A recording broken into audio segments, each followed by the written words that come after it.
All right. Peace, family. We are now live.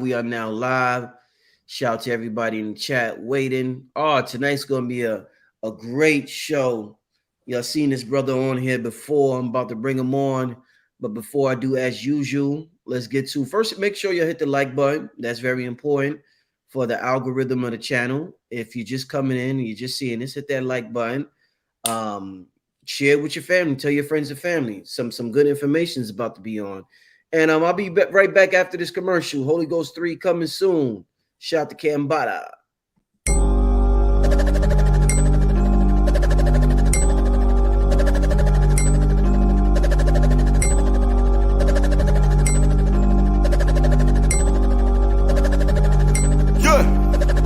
Started out with nothing. Now I got a whole lot of something. Breaking through the roof. Willy Wonka when he pressed the button. When I do a money ritual, all of a sudden money started coming. Then I cut the Holy Ghost. I still be rhyming even when I'm mumbling. You repeat my name 3 times. While you staring in the mirror, bottle will appear like poof. I came from out of thin air. To me the gun is like a magic wand. I make a problem disappear. I would knock a nigga teeth out his mouth. Just to turn him to veneer. I can do magic. I can do magic. I can do magic. I can do magic. I can do magic. I can do magic. I can do magic. I can do magic. When I open up my mouth, I can move masses. Black magic on the beat, turn it to a classic. I'ma take the money out the bank, then I'ma put it in a mattress. So many niggas got. All right. We are back. You like that one, Q? That was clean. That was clean. Where I get that at? I need that in my life. It's coming soon, my brother. Without further ado, family, want to welcome back to the channel, my brother Q Reaves. Welcome back, my brother. Peace, family. Grand offering, say grand rising, grand return, grand arrival. Peace. Indeed.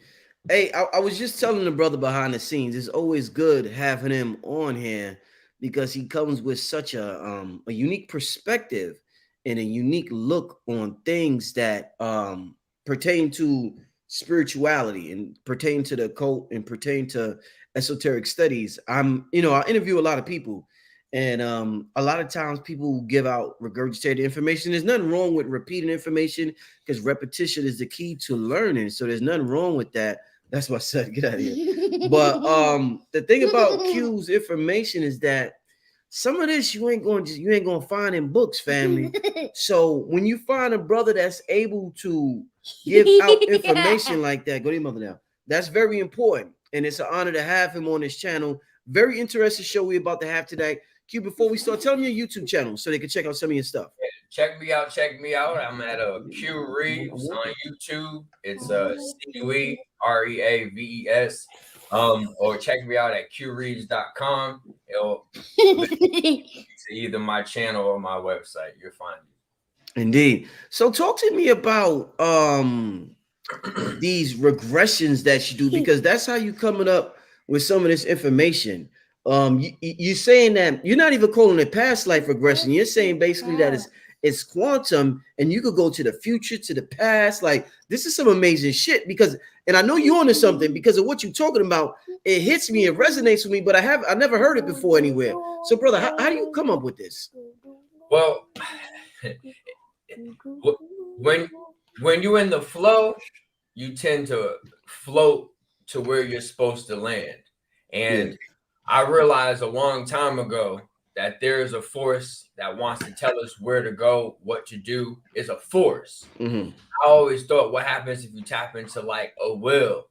And I kind of like allow myself to will towards certain things. And eventually I was led into what would be called quantum regression therapy, QHHT, quantum healing regression therapy. And through quantum healing regression therapy, I was actually able to unlock a lot of things about an individual, like past lives. But as I proceeded forward, I then realized that not only can you access what can be perceived as a past life, you also can tap into future possibilities.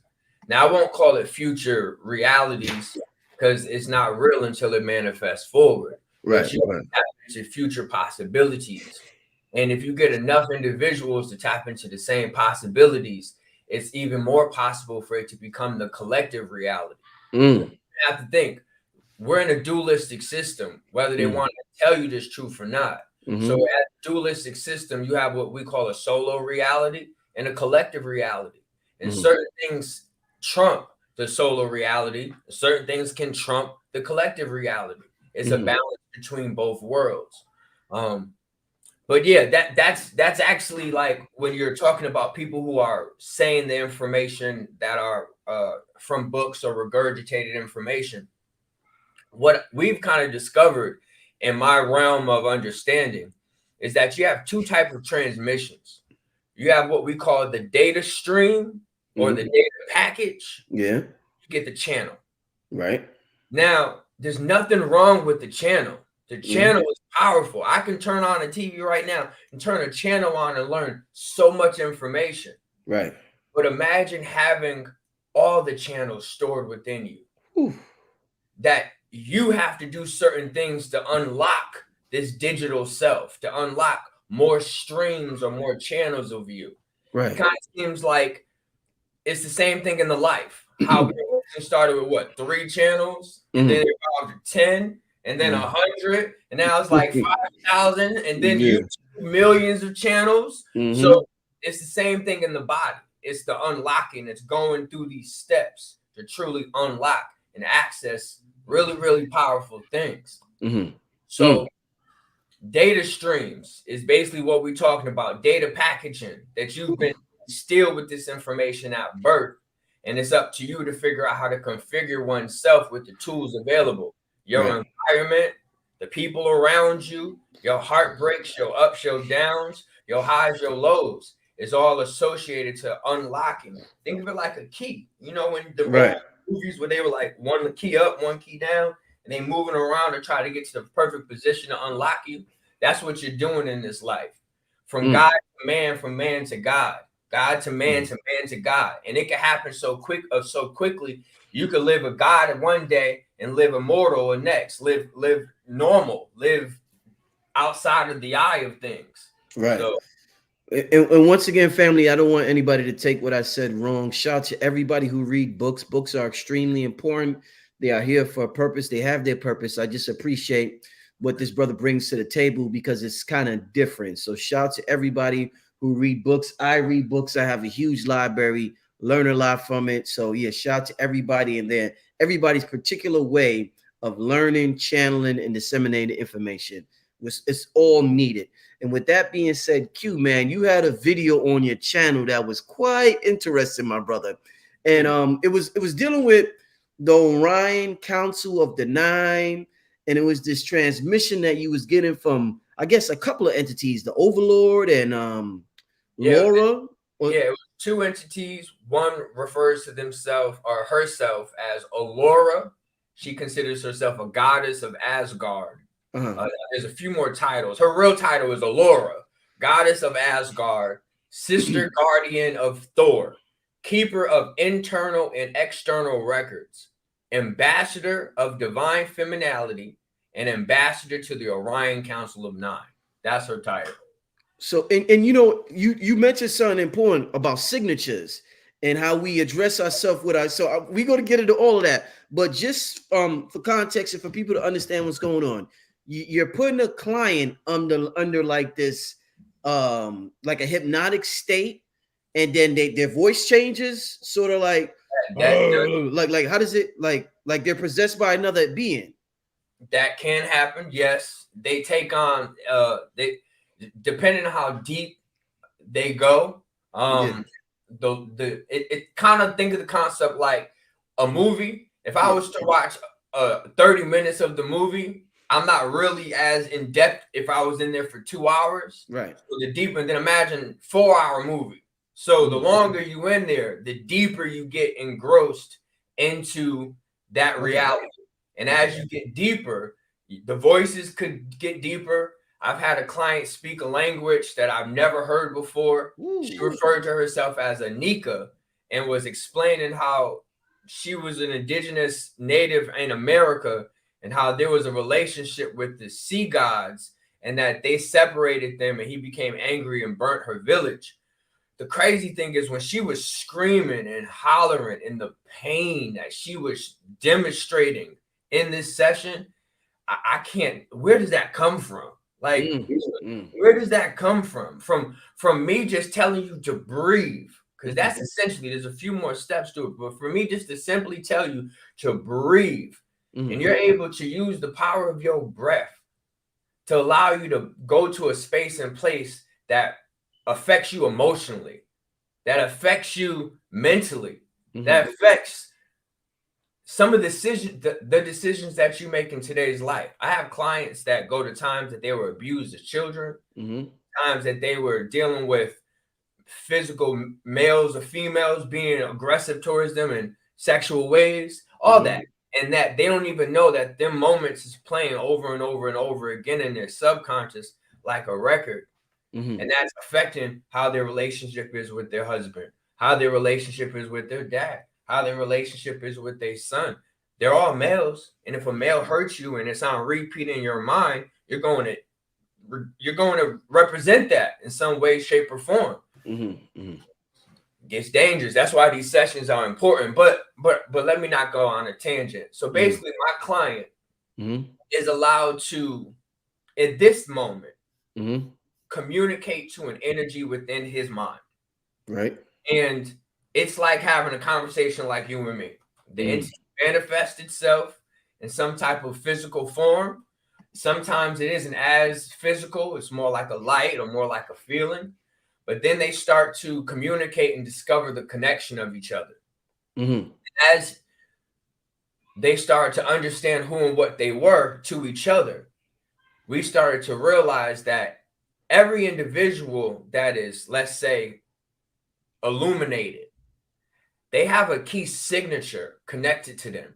Now, a signature can also be referred to as like an entity, a god or goddess. But they have a key signature associated with them. Now, his key signature was a Norse god known as Thor. So he ends up finding out that he's associated to Thor. Through Thor, he connects to the sister of Thor, which then has allowed him to have full transmissions in association to past, in association to the Orion Council of Nine, association to the Anunnaki. They have a message to the collective about who the Anunnaki are, who the Orion Council of Nine are, who are Archons. They actually have written specific messages to be said for today's live. Yeah, this gonna be good. So what was these specific messages that's for this live? Let's start like that. All right, so right here, they said they wanted everyone to know that the connections that I'm going to be speaking on, these signatures, these entity integrations, right? These were agreed upon and established by both parties at the beginning of our soul incarnations. Okay. So they want to make sure that that is clear, that that the ones that they're speaking on, the Allura connection to my client, like this is what she's saying. She's saying that this was a connection that was agreed upon at his soul incarnation. That does not mean all things connected to us come at the beginning of our incarnation. Okay? But this specific entity was there at the beginning of his soul incarnation.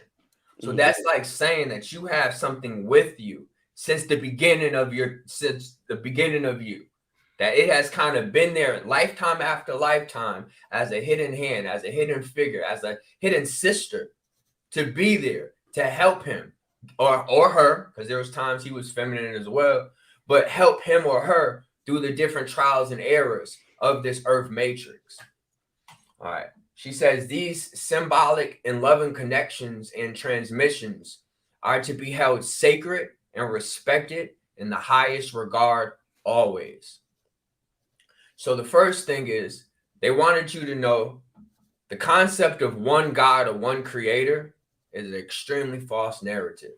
They write, this one God narrative is one of the biggest lies and follies fed to the collective consciousness of humanity.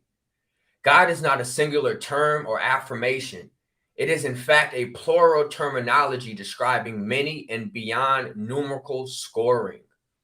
There are as many gods and goddesses as stars in your night sky, if not more. There are as many gods and goddesses as the sand crystals on the ocean beaches, if not more. That's a lot. There are many demons, archons, angels, and so-called half-bloods beyond numerical scoring. As the universe is infinite, so are the numbers of gods, goddesses, and the alike.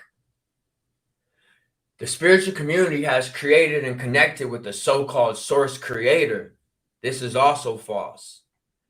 There is no one mighty creator being, energy, or deity that sits on the edge or beyond the grasp of time. Your source creator is the infinity and expansiveness of the universe itself. It does not reside with one body or one supreme being.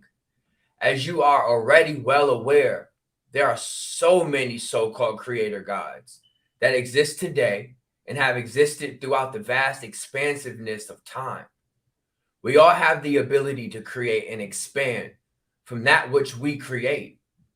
Even your most archonic AI, NPCs, and background players can create.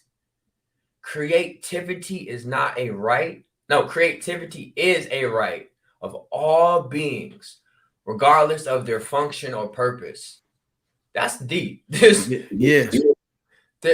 no supreme God above all. However, there are many who have obtained mighty knowledge and possess certain key signatures that allow them to be displayed and worshipped as a god or goddess. As diversified is the human populace, so are the gods and goddesses. Pause it right there. Now, okay. Yeah, man. For them to admit that robots, NPCs, AI are not outside the realm of creating, right? They have movies that suggest that humanity could have started with a robotic origin.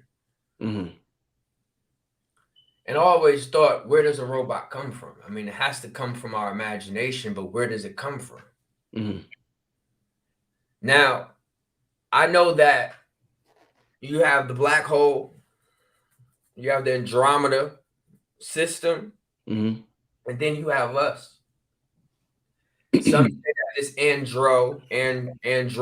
Andromeda system was an area of robotics, of conscious machines, of transformers, if you want to get an idea of what conscious machines can look like. And that these conscious machines figured out a way of making themselves more organic. Now, I don't have any proof. It's just a theory. It's something to think about based on what was just said, that robots, AI, NPCs, background players, they get the option to create too. Because you often think they're out the loop. Like, they don't matter. Like they're just NPCs. They're just background players. Like, but then that don't make sense when you think of the universe. Make sure everything is of purpose. It doesn't matter if it's in this universe. It has to serve something. It has to be a part of or connect to something. If there's an end, there's an out. So if it's here, it gotta be here for something. So I thought about that. I said, wow, that's real deep for them to say that, for them to admit that. Now, this is what they say about Archons. And tell the people who are Archons, for those who may not, what are Archons? Right. So some theorize that we are divided amongst two warring fractions.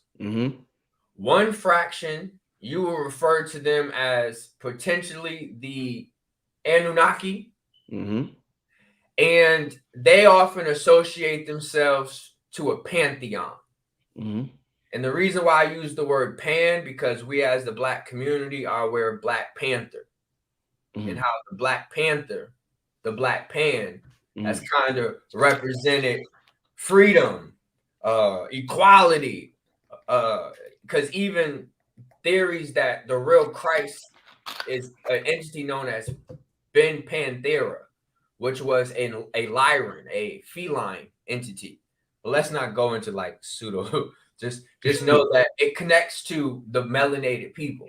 This pan frequency, this pantheon.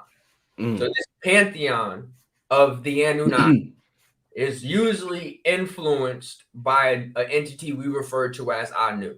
Now, I'm not here to get into Anunnaki. I'm not a specialist on Anunnaki. I'm just kind of helping you understand how they've expressed it to me. Right. Anu entity is kind of responsible for the head. That he, heaven, head, that he is associated as a head or a mind deity. That he, when some people say the brain is divided into two fractions, the left side is masculine, the right side is feminine. When someone say Anu will represent that masculine side, that it would be this melanated God that would represent the supreme of the body. And it does not fall far from possibilities. If you think about the scale of the cosmos and where we sit within it. But then on the other side, you have what we refer to as Archons. Now, these have been associated to Nordics. Basically have these Nordic entities, which are sometimes associated or responsible for Archon angel-like beings. This is why angels are often depicted more like a Nordic species, blonde hair, pale skin, blue eyes, that concept, because they're actually associated more to their culture. So I kind of said it, you basically are dealing with like two superpowers that were rising along the same time. It's no different than if you were thinking of like Lemuria and Atlantis. All right, so your Lemurians is the pantheon. Your Atlanteans is these Archons. And they figured out how to harvest energy. So instead of the Anunnaki, who figured out how to harness antimatter or ethers, the etherical plane, access to the etherical plane, where this is basically called thought manifestation, that they can figure out how to make things happen in reality through thought manifestation. You have these other entities who figured out sciences, physical manipulations of mass and matter to make things come into existence. These are your Atlanteans. So you have like your master scientists / doctors in Atlantis, while you have like your Babas and your like gurus in Lemuria. Right. Think of the same as this, pantheon and Archons.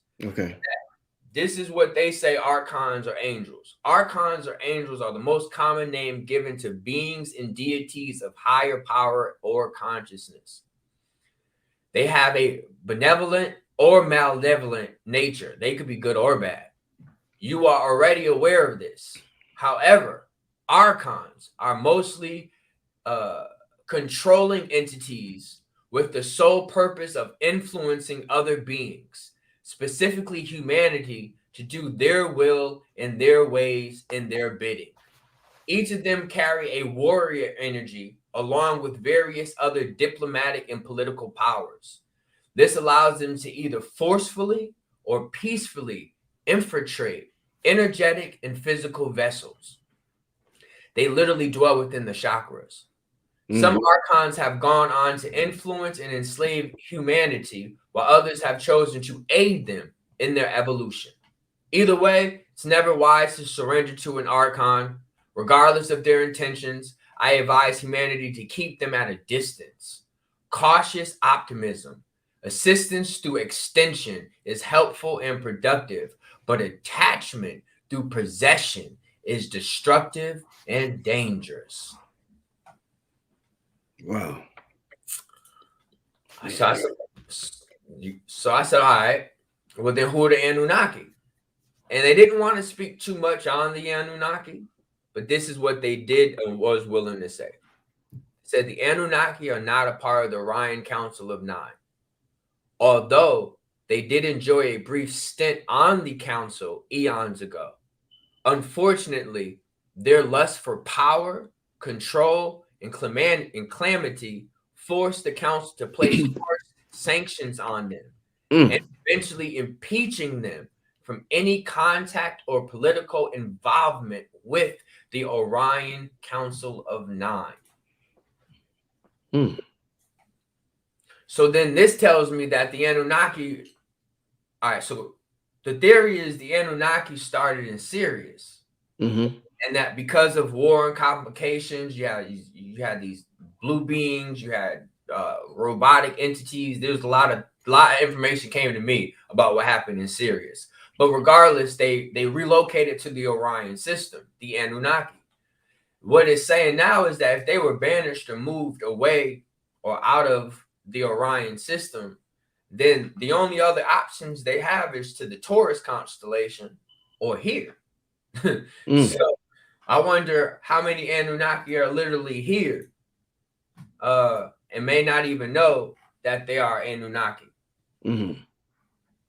Now, Anunnaki would be considered a form of a signature, but it's more of a map where when you are these certain things, I'm a Nordic, I'm an Anunnaki, it's more of a directive. It's more of a direction. This is why I say a map. It gives directions. Kind of gives you directions to what you're supposed to be representing. So people who walk around and claim to be Anunnaki, Anunnaki. Well, first, some will claim that Anu means to be reborn, to resurrect oneself, to allow oneself to let go of yesterday so that you can be anew in today. And then you have Ki, which also represents Chi, and Chi represents inner energy. And it's to allow the energy within you to become anew. So how do you do that?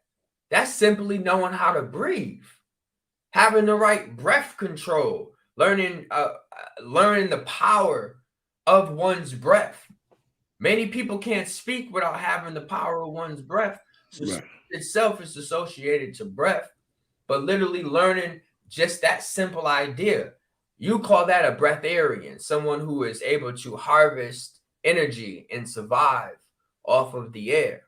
Well, so is an Anunnaki. These are entities who have the same capabilities, but you have to be able to see how they play with these words, how these words are directives or directions to humanity who lost or forgot themselves, from God to man to man to God to man to man to God. It's this constant system. So you have to be prepared to know how to transmute oneself, because right now we're in what some would consider this man process. But the only reason we're in this man process is because we have been captured. City life, most of us that are in what we refer to as cities, we're kind of captured men. We're not indigenous. We're not free. We're not able to roam. We're not able to travel. And you have to understand that traveling is as above, so below. If we're not able to travel here on this plane, do you think we're really able to travel on the deeper planes? They cap us here, they cap us there. Wow. And for those who came in late, because they might think you're reading from something, you're getting this information from an entity that was channeled through a life, client. Client named Craig. I have a client. All right, so let me tell you a little bit about Craig. Craig was a successful spiritualist, had a successful website, had a successful following, a successful channel, and the community he associated himself with backstabbed him. The spiritual community did him wrong, and it put a bad taste in his mouth, And he was like, I don't want to associate with spirituality like that no more. But somehow it became full circle where his wife got a regression. And in the regression with his wife, they said he needs to get some work done. So we went to him. And after going through the regressive process, he was able to unlock these two entities. One you refer to as Christ. He refers to himself as Yahshua. And then the other entity is this entity known as the Lord. And he has these two beings that are connected with him 24/7 by choice.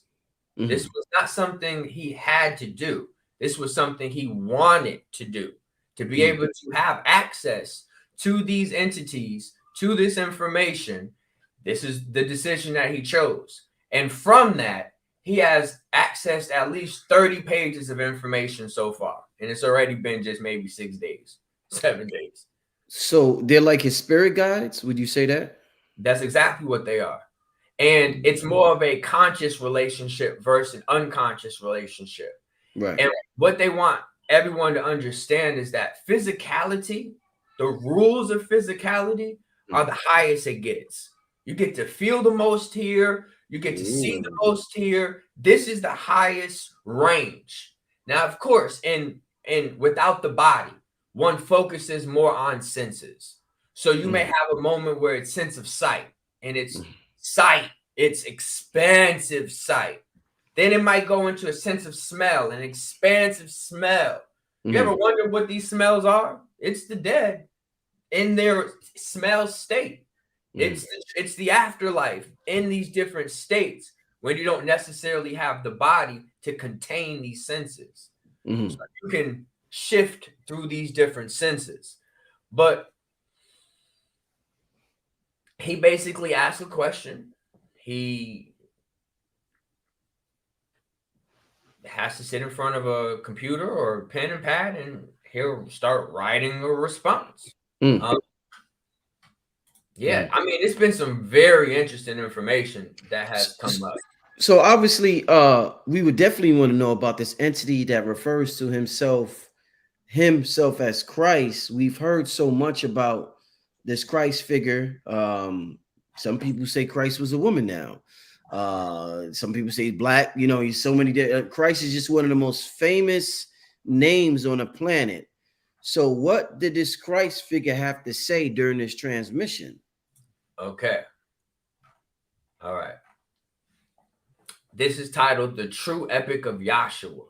And this was written by a client named Craig who had a regression, and since the regression sessions has been able to connect with the spirit of Yahshua, and him and Yahshua have had direct lines of communication and have notes, or in this case, direct communication or message from the entity you refer to as Yahweh.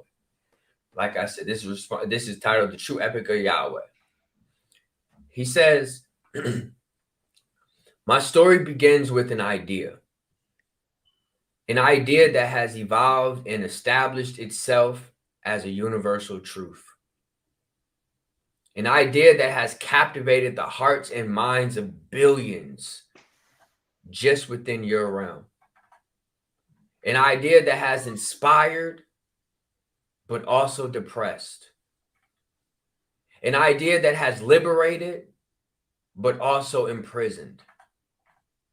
An idea that has brought joy, but has also brought tears. An idea that healed, but also destroyed. An idea that ultimately has saved no one. It is important to understand as we dive deeper into this that the real story of myself, Yahshua, have been perverted, distorted, and rewritten repeatedly throughout time. Due to this fact, there are many different and varying representations of myself. I have different names, different skin tones, different sexes, different appearances, different demeanors, different journeys, different powers, different beginnings, and different endings. The world has been tricked into the ultimate falsehood that there is only one true so-called savior, when there are in fact many so-called saviors. Yet there's only one Yahshua. And it's a convoluted web of lies, deceit, and perversion connected to myself. I will pave the path for you now, so you have a clearer and more concise picture of who and what I am. My story, like I said, begins with an idea and a bottle. A bottle containing genetic information and key blueprints. Many of you have been led to believe that I was conceived by magic, placed in a woman's womb on behalf of an almighty God. This is simply false. My birth did not come by a miracle of God, but by a miracle of science. I was one of the first hybrid beings to be artificially inseminated into a human womb. Not only was I the first hybrid to be artificially inseminated, I was also the first to be successfully birthed on Earth. Many hybrid beings before me were born and raised in controlled and at times artificial environments. This was necessary in order to track specific data and to ensure the safety and well-being of the individuals, as Earth's environment was and is still quite unstable. So to say that I was a miracle and the first is a true and accurate statement. I was the first of my kind and the first to exceed certain expectations.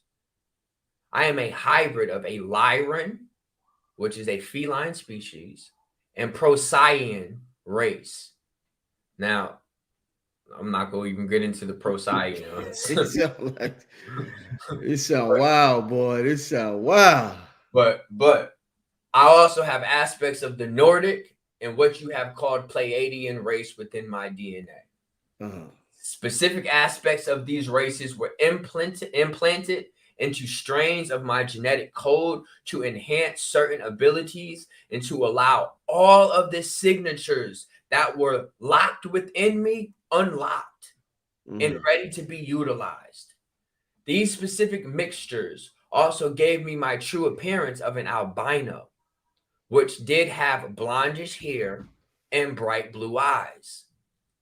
Very much unlike the Jesus or Christ that you're familiar with today. My mother is indeed a human vessel named Mary, but she is not a virgin. She was contacted and later abducted by the Procyon race and repeatedly experimented on and sex. We don't want to say the word. Mary has specific codes locked away within her that the Procyons needed to explore. They found after trial and error, the only way to exploit these powerful codes was through sexual trauma. This is why, in order to obtain Christ consciousness, so to speak, sexual trauma is often involved. Wow. It begins with my mother, as it does for all of human collective. Because his mother was abused, that implemented into him. So everyone that is connected or calling on this Christ energy is also calling on sexual abuse and sexual trauma, which leads to pornography. That's why Kirk Franklin had that pornography addiction. And I give you other examples as well of a lot of people who have pornography addictions, and a lot of them are Christians. A lot of that doorway opened up through the doorway of Christianity, simply because the entity Mary was of sexual trauma. He was created from sexual trauma. It was an experiment. This is why in order to obtain Christ consciousness, sexual trauma is involved. It begins with my mother, as it does for all the human collective. Our mothers can be the greatest bearers of love and wisdom, but can also be the givers of unrelenting trauma and discourse. That's a line right there. See, people sit here and be like, this is evil, or I'm not really here to judge good or evil. I'm here for application. And I can apply this statement to my life. Our mothers can be the greatest bearers of love and wisdom, but can also be the givers of unrelenting trauma and discourse. Mm-hmm. So indeed, I was born to Mother Mary and here on earth. This is true. But as I just explained, the process in which it took to manifest is completely different than that of the religious or ancient texts. I have no real physical father to speak of, at least not in the realm of earth. My father is some procyon male, or the characteristics of one, since many of them had their way with my mother, so it's almost impossible for me to truly know who my father is. This was another trauma inflicted upon me and everyone that pulls from me. This trauma, the trauma of not knowing the father. How many of you have grown up without a father, or without a father who loved you? How many men and women have suffered the trauma of having a father who was never there? How many men and women have suffered the trauma of having an abusive father? How many men and women have never knew and are still searching for their fathers? All this is connected to me and more. The number is too unbearable to reveal.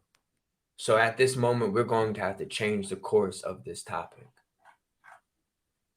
My mother was later married to a man named Joseph, but we called him Joseph, who was an artisan and a tradesman from Egypt. I was around 5 years of age at this time that I already have begun my spiritual journey, and I was capable of reading at that time. I spent much time outdoors playing and connecting with the earth. I felt a great sense of connection with the Great Mother, as if I already knew her. I could sense her presence, and I can feel the power of the environment all around me. The warmth of the sun itself felt different to me. I felt connected to it. The water tastes different. I felt different, as if the energy of the world was flowing through me. I can hear and sense everything. You can witness this progress in the movie Man of Steel, Superman. This is a great movie to discover my true story. You will see Clark Kent, Superman, having these experiences throughout his life. It's the truest example you will ever find of me and my journey from childhood to adulthood. Please watch it. I extended myself to certain aspects of Hollywood so my truth can be written, so it can find its way into the consciousness and subconscious minds of millions. The only way for us to do this sometimes and not get caught is to incorporate it into superhero movies. There's a little more. Want me to keep going? Let's because I want to get to because I know the people got a lot of questions in the chat. This is some like real interesting stuff that you are dropping here. Yeah, channeling. Interesting, right, y'all? Give me some questions in the chat because they've been posing questions the whole time. I think a lot of people were one thing I seen them talking about is how Christ is a collective consciousness. So I guess they were a little thrown off by this one entity calling itself Christ because they're looking at humanity in general as Christ consciousness, or a certain consciousness as Christ consciousness. So they feel like certain entities are tricksters and they want to take a name all to itself when it doesn't belong strictly to one entity. So what would you have to say about that mind frame, that mindset? So I asked the energies the same question. Mm-hmm. And he said that if Brother Rich was to put a vote on his page, how many people have been baptized? Mm-hmm. Mm-hmm. They've been baptized in the name of Yahshua, in the name of Christ. Mm-hmm. This is a action that was written about by a deity that we refer to as Christ or Yahshua. So they say in order to activate a signature within someone, you have to experience something they did. Now, in the Catholic Church, they call it like stigmata. where you're experiencing the same pain or torture of Christ. But the same concept happens through different ancestors or powerful beings, that when you put yourself into certain circumstances, or you put yourself into a certain cadence or rhythm, you kind of align yourself with the being. So people doing that physical action of baptism has kind of activated or turned this entity on within them. And that's all I'm saying. I believe Christ consciousness is a collective consciousness. I also believe that we have what we call a collective reality and a solo reality. So we have a collective Christ consciousness, but then you have these solo rogue individuals out here claiming Christ consciousness as well, and in 16 years. Right. No, indeed. Q, do you have access to these entities outside of the clients, or are these entities strictly associated with these clients? So if you want to contact the entity, you have to call this specific client. No. I'm able to connect to a range of beings in regressive therapy.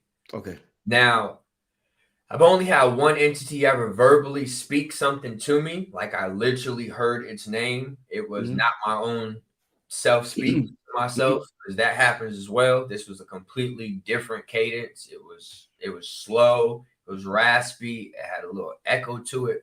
But I heard that entity. Now, do I have the ability to speak to certain entities or certain spiritual entities? I can, or I do. And it's kind of like a response, like an intuitive response, just kind of saying what I feel. But I feel like that's what I do on my channel anyway, because I haven't had, I started in 2019. I haven't had the opportunity prior to then to get into like the theologian aspect of it, the sitting down and really reading. I would have loved that opportunity. Right. That wasn't for me. So because I got thrown into it this way, I kind of just adjust and realize that if I just trust my response, trust myself, trust my guides, trust the energies that connect to me to say something that's going to resonate to someone. It ain't meant to resonate with everyone. They already tell me that. It ain't meant for everyone to get this. But you're going to say something, even if it's wrong for everyone else, it's right for that one person. And that's what we care about. We want to care about getting to the ones that can see things through the chaos, that can see things that's not always done through such a structured system. Because some theorize that's the system of the Father. Everything's so ordered, so structured. And how do you tap into the divine feminine if you're always following the philosophies of the Father? Wake up at 8 a.m., eat breakfast at 8:30, pay your bill, you know, all this chaotic things that keep you from learning your true potential and who you really are. Did any of these entities ever tell you how, maybe more specifically, the divine feminine fell? I always just hear patriarchy, and that's like a, you know, the common answer. But have you ever gotten a transmission that might be a little more different or specific than what we have heard so far? So what I heard was that the divine feminine started from a memory. So basically, in darkness is nothingness. Yes. And then there's the thought, or the thought of what is thought. And to think about what thought is can bring forward a memory. And the memory was of a previous simulation. So if you think of where we're at now, we're in a simulation that is masculine ruled. Now, things are changing, things are shifting, but it has been for a long time been a masculine system or a masculine structure. So some say what we live is in like an echo, and we're echoing the same experience. For example, right now, they say on a spiritual level, we live the life of a sperm cell. We're not living the life of an egg cell. We're living the life of a sperm cell. That's aggression, fighting. I got to get to the egg. I got to get to the bag. I got to, and we're destroying and fighting any of our brothers and sisters to get there. And until you realize that the egg chooses you, that the mother Gaia, she chooses her flock. And she's allowing fleas on this planet to do exactly what fleas do. And what do fleas do? Irritate the planet. But what happens when the planet gets irritated? It gets scratched. Scratched is symbolic for motion. That's all. That's what they've expressed to me more than anything. When a person gets stagnant, when a person is no longer in motion, that is the greatest evil that they could do to themselves. Said that people who aren't able to be in motion, like when their minds, not amnesia. There's another term when you no longer kind of are in your right mind, not schizophrenic. There's one more where you lose track of time. What, like, dementia? Is it dementia? They say dementia patients is some of their greatest vessels. Because they get to take over these individuals and no one suspects them. They get to murder. They get to they leave homes. They say these people are able to get possessed of certain people that you would never expect. Homeless people, elderly people. They possess them to do some of these the craziest things because they become not in motion. And some of the homeless people know this. That's why you sometimes see them spinning in circles. Because they know that the moment that they stop, something could get a hold of them. The moment you have to understand that you are a pulse. You are a sound before you are a light being. You are a memory before you are a thought. You are an idea before you are an action. You live forever being a memory and an idea. You don't live forever being a thought and an action. Someone's going to do something better than you. Someone's going to do another action better than you. Someone's going to think something that's grander than your own thoughts. But when you can leave an idea, aka a blueprint, when you can leave a blueprint, when you have a blueprint, something that the future generation can go back to as a point of reference. And these is done through your actions, through the motions, through the things you do in life. Your life is your blueprint. Let me ask you this question. I got a super chat question. And before we continue, by the way, show Q Reaves some loves. Let me put your Cash App down right here. What's your Cash App, my brother? $ Q Reaves right here. Q, okay. The same way it's spelled on the screen. Yes, sir. I got my brother Q Reaves Cash App. Hold up, where did that go? Where did that go? On the screen. All right. Make sure y'all show Q Reaves some love, and also make sure y'all show the channel love. My B-Day was yesterday. Make sure y'all show me some B-Day love. You know what I'm saying? But yeah, no, it's important to support this brother. I really appreciate you know, that, like I said in the very beginning of the show, the information this brother's coming with and his unique approach to the information. I'm familiar, y'all. I was familiar with Jane Roberts when I was younger. Then I just got hip to Dolores Cannon, and I know they was doing something similar. And to have a brother on here talking about this and doing this, it's you know, it's good to have somebody that's tapped into that science. So make sure you'll show the brother some love so he can continue to do what he do. Cash App $ Q Reaves. And let's I want to get to the super chat question real quick. This sister wants to know, how do we book with you? And do you have any info on Nibiru? I have a connection.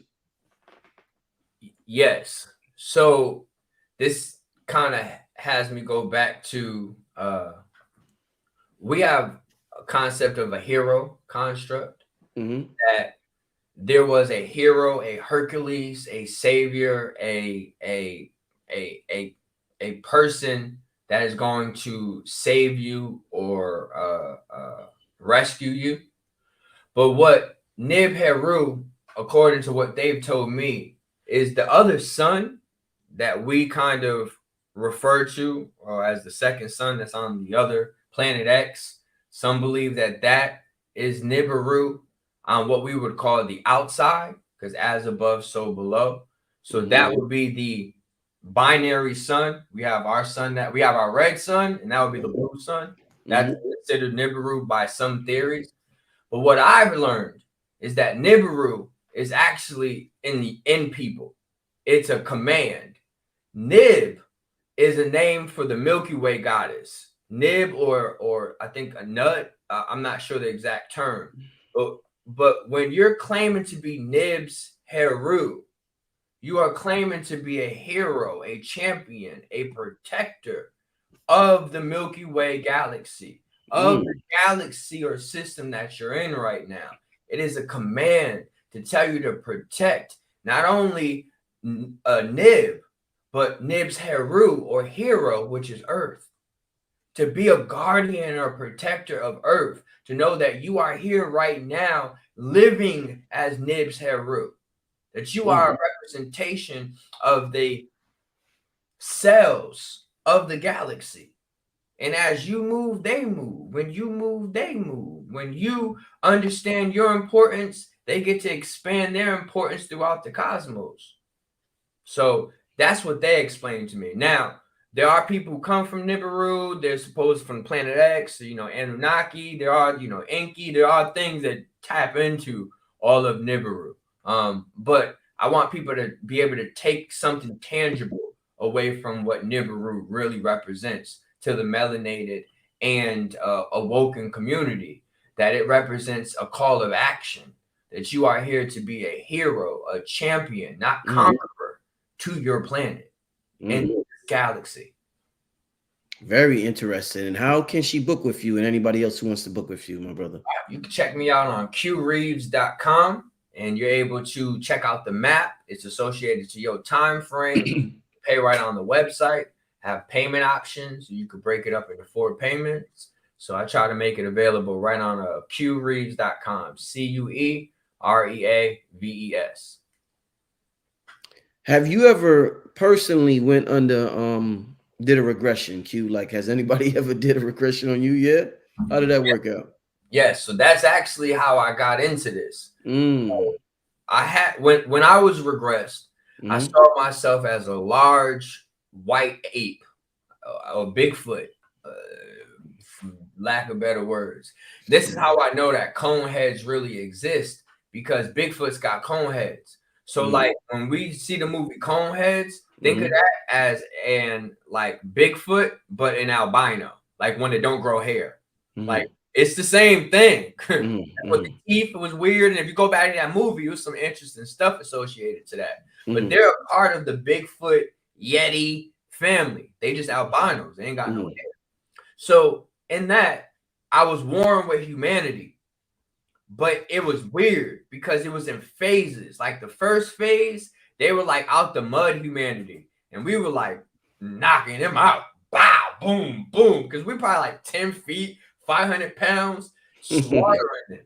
Second wave, they come and they have like muskets and like weapons. But we still kind of like 17th, 18th century. But we were still able to hold that down. But a musket caught a tree on fire.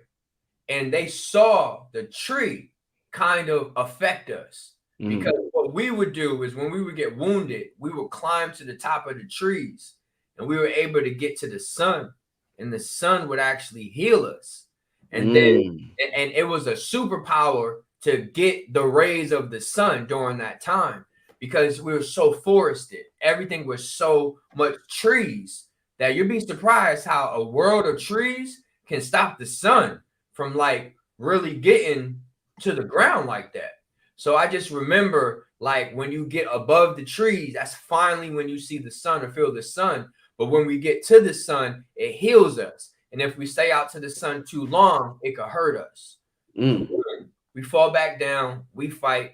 They burned up a tree. They realized burning the tree up is a part of like their strategy. They come third wave.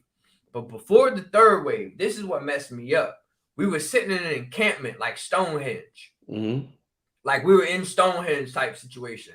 And I remember us talking, but we weren't talking through mouth. We were talking mind to mind. But what you heard were grunts. So it made me think, damn, even when we're thinking about like these animals and stuff, you just think that they don't talk.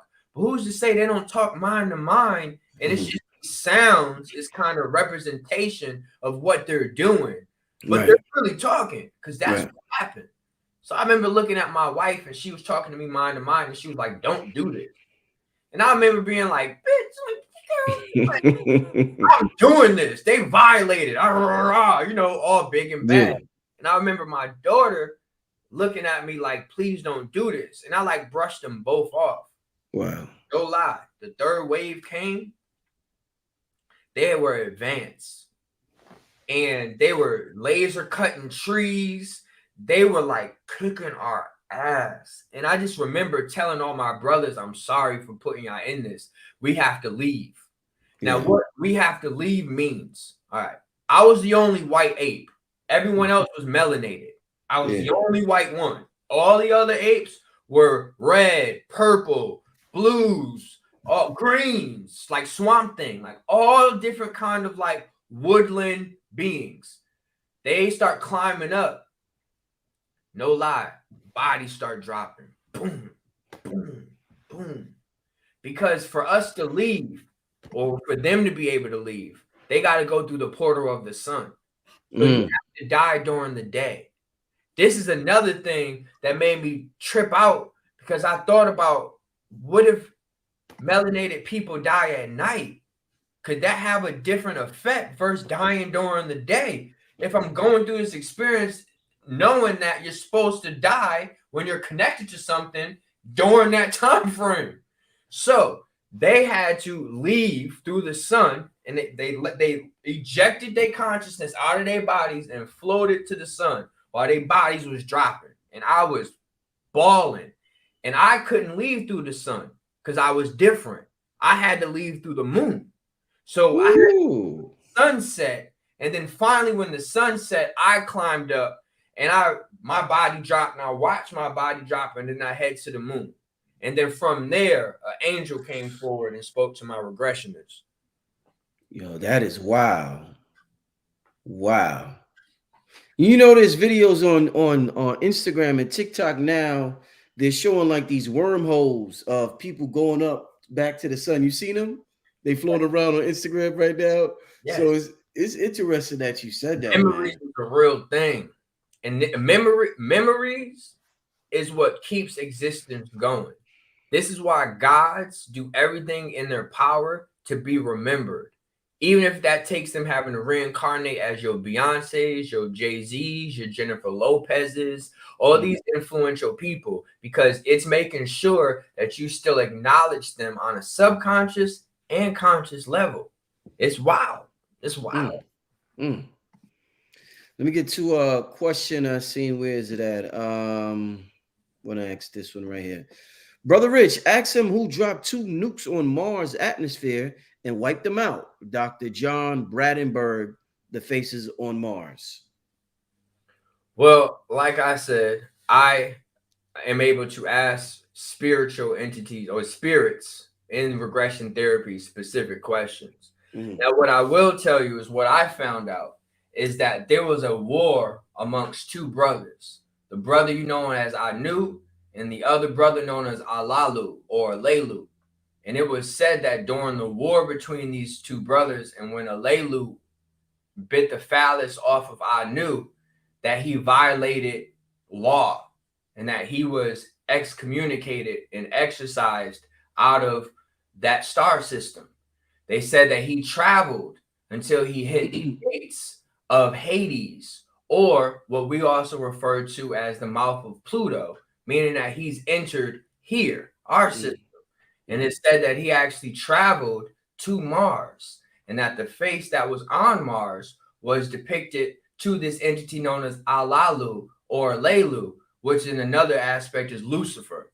So it's this Lucifer entity that colonized Mars and then basically created a threat. And just like anytime there's a threat, if you don't address the threat, that threat can supplant you. So I believe that they decided to not necessarily use nukes, maybe something a little more advanced, but destroy various bases and make it where they have to live on the inside of a planet. And of course, when you live within a planet, you age different, but you don't get to experience the same level of existence as you do on the surface. Mm-hmm. Let's get to this next question. Has any entity tried to physically come after you or shown aggression when in a session with a client? Oh yeah, for sure. They be tripping. Wow. they be tripping. What? Like they are not happy I'm doing this. Yeah. So hell no. So first off, it's supposed to be they're mad. So there's a brotherhood called the Priest of Melchizedek's. These are like higher dimensional entities that are a part of a masculine cabal that is responsible for suppressing the divine feminine. They're doing everything in their might to make sure the divine feminine does not awaken to her key signatures or just awaken to the gods and goddesses associated to her, to her sisters that are with her on a quantum level. So they're doing everything from distractions to I don't even want to get into all the agendas, but they consider me a traitor, that I am a traitor for letting people know this is happening within them and then showing them that this is happening and then realizing they lost this job because of this being, that this relationship failed this thing because of this being. You're 300 pounds overweight because of this being. Like they're so arrogant with how they be like, yeah, I'm destroying you. And what you gonna do? Mm-hmm. And basically what I have to do is help the entities within people realize that you are within us. We're not within you. You are within us. Mm-hmm. And it's our body, our rules. And if we want to start to have rulership or dominance over our body, it's our right to. Now, are you going to get out or are you going to work with me on making us the most supreme being we can be here? You're in me for a reason, no? You ultimately know that I'm something, right? That's what I'm on. Like we get to the nitty gritty for them to realize it's better to work with you than against you. This is the reality. It especially when most of them are in like looped experiences. They're doing something on behalf of something that's more powerful than them, and then they're doing something on behalf of something that's more powerful than them, and it's just like an endless cycle of stupidity. And I have to also help them realize that's an illusion itself as well. That y'all trapped in an illusion, y'all trapped in a prison as well, just regurgitating the same thing over and over again from body to body to body, while we get to experience tons of things. Y'all like slow, y'all like behind the curve. We on. You know how much stuff we experience, how much shit we connect to and access, while they're trying to use us to do old things, to use us to produce old ways. So it gets interesting, but yes, I mean, I've never had nothing physically happen. Nah, I mean, when I was in New Orleans, I was attacked by witches, but you know that happens. Wow. So somebody, Goddess Amani wants to know, how does one become a channeler? You have to realize that you've already been gifted with the data package, that you've already been gifted with the stream. You just have to now start to dial into the channel. So just like I want to create a channel in the ground, I first have to know the land, where your body's the land. You have to then come up with a strategy, figure out how you want to channel. There's tons of ways of accessing your own information: tarot cards, pendulums, water divination, automatic writing. I mean, there's tons of ways of channeling the information locked within you. You just have to figure out which one is associated to you. Now, regression therapy helps you understand your genetic imprints, kind of things connected to you. Like I had a client, she was like, I always kind of use tarot cards, but they just don't seem to like connect to me that much. I said, because you're not of the woodland realm. You're most likely of the oceans, of the sky. They use a different form of divination. Everyone's form of healing ain't different for everyone. Like if an Asian man was to go into a doctor's office right now, he needs one type of healing. A white man goes into the doctor's office, he needs one type of healing. Black man goes into the office, he needs one type of healing. There ain't no one pill for all. That ain't how spirituality works. So you have to start realizing what works with you, what doesn't work with you. 4 elements. These elements go beyond just when you was born. These elements is also a part of past experiences where you've developed yourself with them. There's some people who can stare at a flame and tell you what's going to happen tomorrow. There's people that can stare at a flame and tell you what type of baby is in a woman. This is fire magic. So that's channeling information. Now, it's not as easy to say some strangers, baby, but say like a man wanted to know what his baby was. The woman wanted to know what her baby was. They can channel the information that's within them. They just have to give themselves the right tools, the right modalities to make that possible. Accept that you are already a channeler. That's first. Don't even ask how does one become a channeler. Right. What are the proper tools so I can increase my channeling? Right.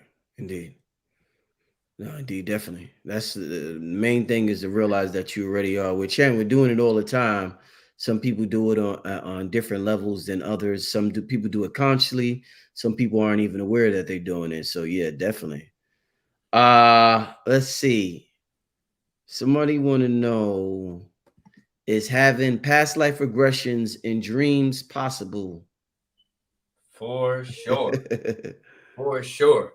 So this is a rather controversial construct, but you have experiences with what we refer to as energies.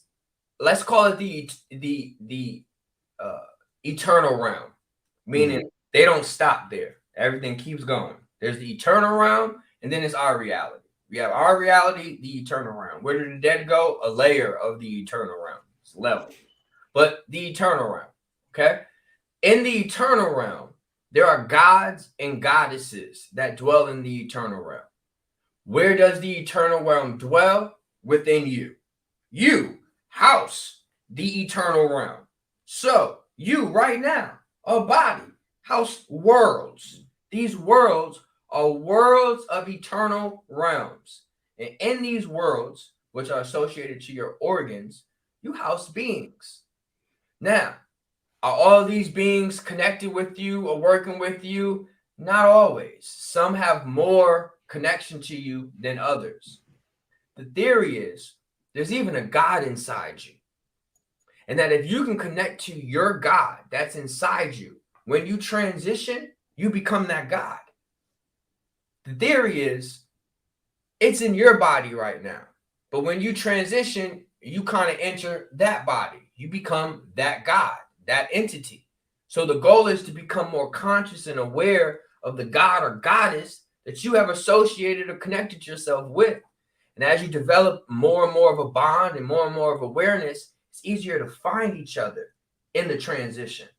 But when you have no awareness of that entity and you pledge yourself to Yahshua or pledge yourself to things that the internet told you to pledge yourself, they're going to take you in. You're going to become a part of them. You're going to enter what I refer to as a foreign body. And then eventually, from there, they place you inside of a being and you go through the sperm system and you get manifested and put out, and they sometimes get to dictate what happens in the physical realm, all while inside you. It's pretty deep. Definitely want to get to this question. This is something I want to ask earlier, but it slipped my mind. Thanks for the question. Who are the 9 members beings on the council? And that's, of course, referring to the Orion Council of the 9. Do they have names? All right. Let me see if I was able to get that question. Thank you for the question, Brick City Media. Okay. The Orion Council of 9 is an independent group assisting in various political activities, trade unions, and conventions of higher consciousness across the Orion system. They are not associated with the Pantheon or Archons, although they have had various interactions over the eons with them. None have bared any real fruit. That's all they told me. Now I can probably get more. Now I do have information about like Orion in association to like Asgard. That's a whole nother situation. But they didn't really give me the specifics of the Council of Nine. Right. No, indeed. All right, let's get to the next. Hold up, I just seen it. I lost it, y'all. I seen that. It was a question I want to ask. Well, let's get to another question since I can't find that one. Okay. Inventions. Where do they come from? I used to see them as streams of thoughts you could pull from the air. Well, some theorize that we live in what we refer to as a multiverse of Earth. Mm-hmm. What they told me is that what we think of as physical existence is here. They don't believe in what we call physical existence outside of Earth. They, according to what I've connected to over time, they believe that all physicality happens on Earth, but not just this Earth, Earths. That there is a multiverse of Earths. Mm-hmm. So depending on how old you were, some people between the ages of 1 and 7 are really open and are really dialed in. So they're able to kind of tap into the different versions of the multiverse. This is why in one version of a multiverse, someone who died here didn't die there. So they're actually potentially seeing another version, like a grandfather died here, but then the grandfather's like doing something in the house, ignoring everyone, but like a ghost or a figure. It's because she's able to actually see her grandfather in another realm. So you're able to tap into a multiverse or the different ripples of you. Say right now you chose to go right. Well, there's a version of you who chose to go left. And depending on how sensitive you are and attentive you are, you could actually observe some of these other paths or some of these other directions. So, for example, there are some who dialed into what our reality will look like if we didn't use electricity and it was just steam, where everything is steam powered, like the 1800s, and how a reality looked and grew from that. I had a client who was really immersed into like a Earth version where everything was like steam powered, and he was able to remember some of that tech, some of those experiences.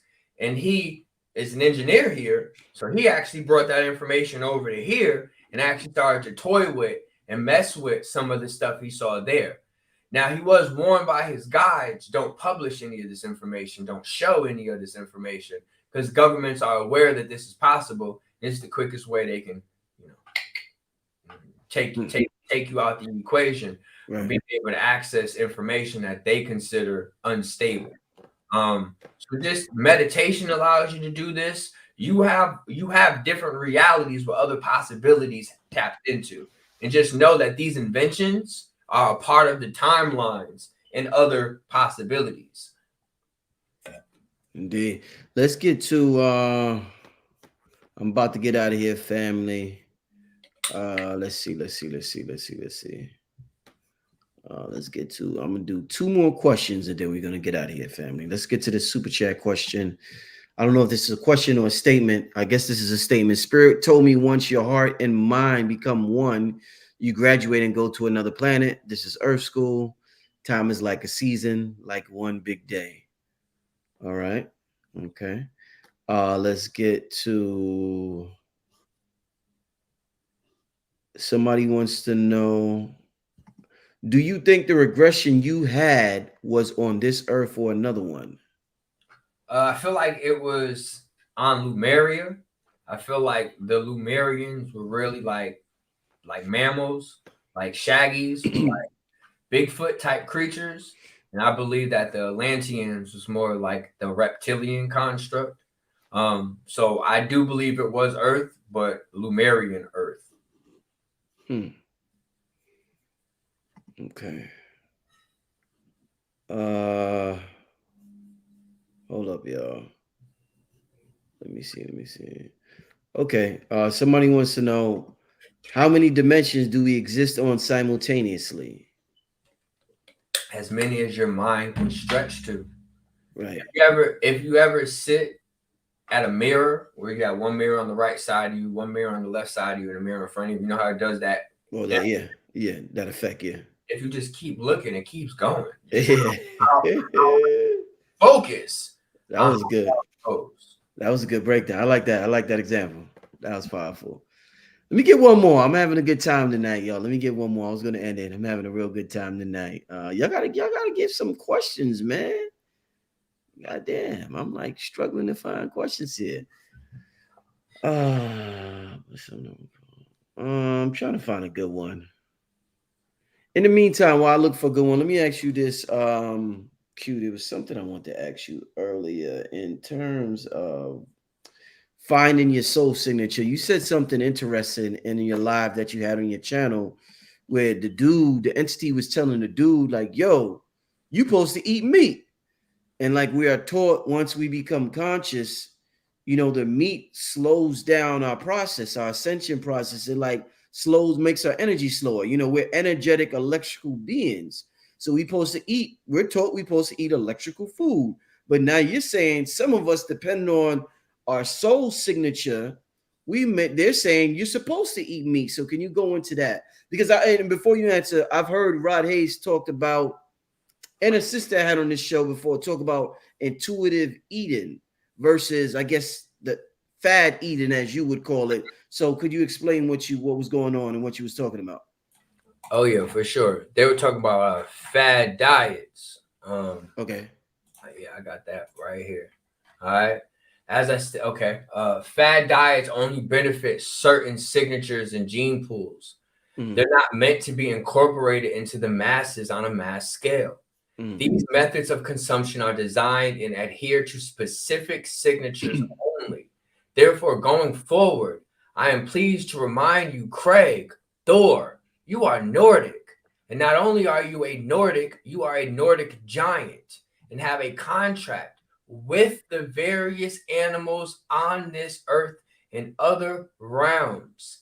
It is a mutual relationship that gives you permission for you to consume them as food and nutrition, while also allowing them to consume us. We also have a contract with Earth and our realm Asgard to consume the bounty of the land according to the seasons. This is a strict coherence to what blooms in the spring, summer, autumn, and winter. We are aligned to the spirit of the bear, as you see in many of your depictions of historical Viking lore. The wearing of certain animal skins that include the bear represent the life of a bear. Like bears are omnivorous, they consume both meat and the bounty of the land. You have already put this consumption into practice the most of your life, and I commend you for that. You have learned, and sometimes the hard way, from straining and investigating so-called diets or other methods of consumption. So this is the message, basically. Embrace who you are at your core. You are a freaking Nordic Viking. Eat like one. So you want to really know your signatures. You do. You really want to know your signatures. You also have to understand that how we were eating at a time allowed us to get defeated by our enemy. And if we make everyone do the same thing, then we're bound to have history repeat ourselves. The enemy was stronger when it comes to their bloodthirst because we didn't have no familiarity with blood. So I'll be the sacrifice.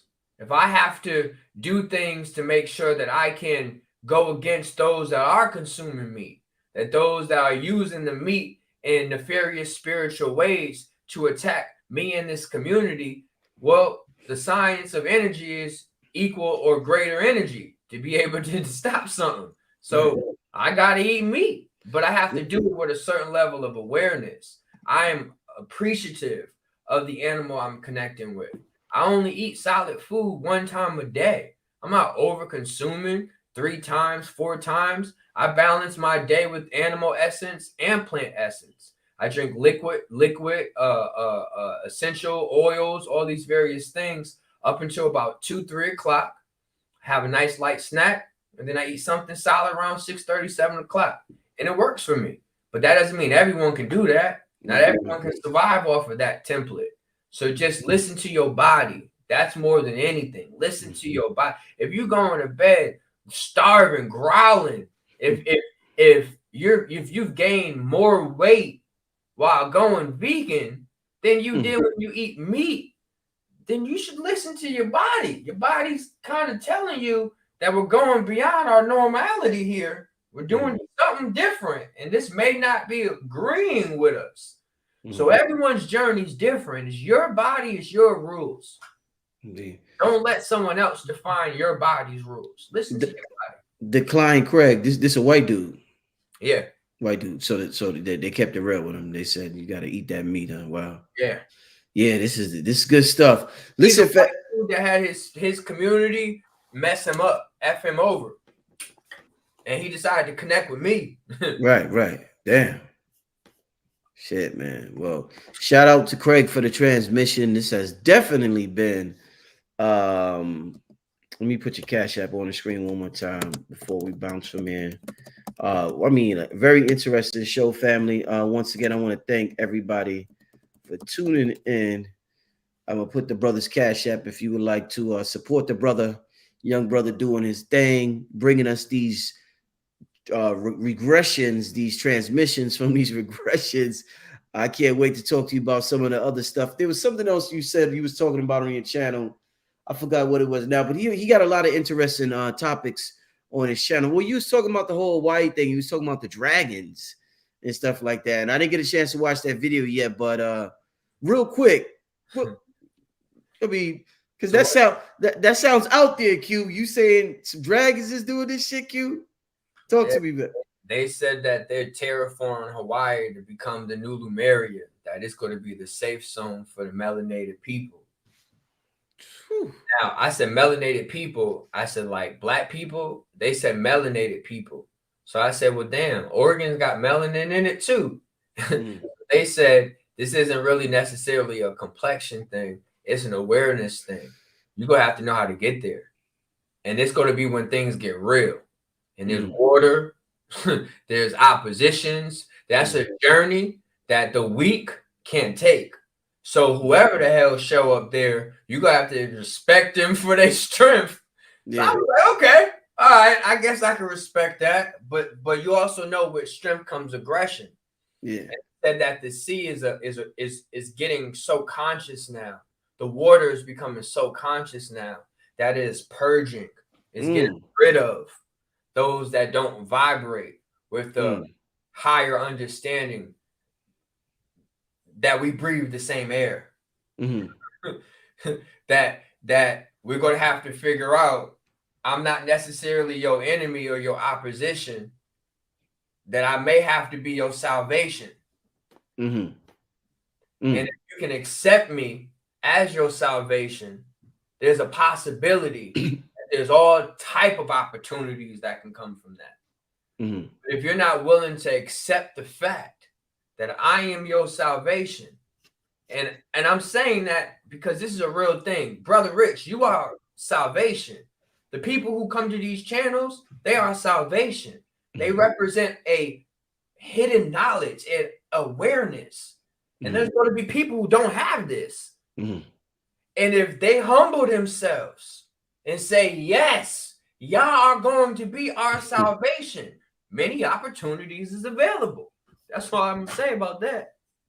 Man, on that note, what a show. Q, my bro. We still got 2,000 people in the room. I want to thank everybody for tuning in tonight. Packed room. Let the people know. I'm sure everybody want to get a regression session with you. Tell them one more time how they could get a session with you, my brother. Check me out. Check me out on qreaves.com, Cureaves. You can just Google it, and it'll get you right over to the website. I offer a lot of services. There are a lot of different services on that site. So hopefully one of them resonates with you. Understand that we're here together. We go figure this out together. No man is above the mission.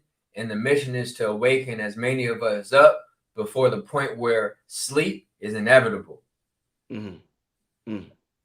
Indeed. On that note, family, this is Brother Rich Q Reaves. We getting out here, family. See you next time. Peace.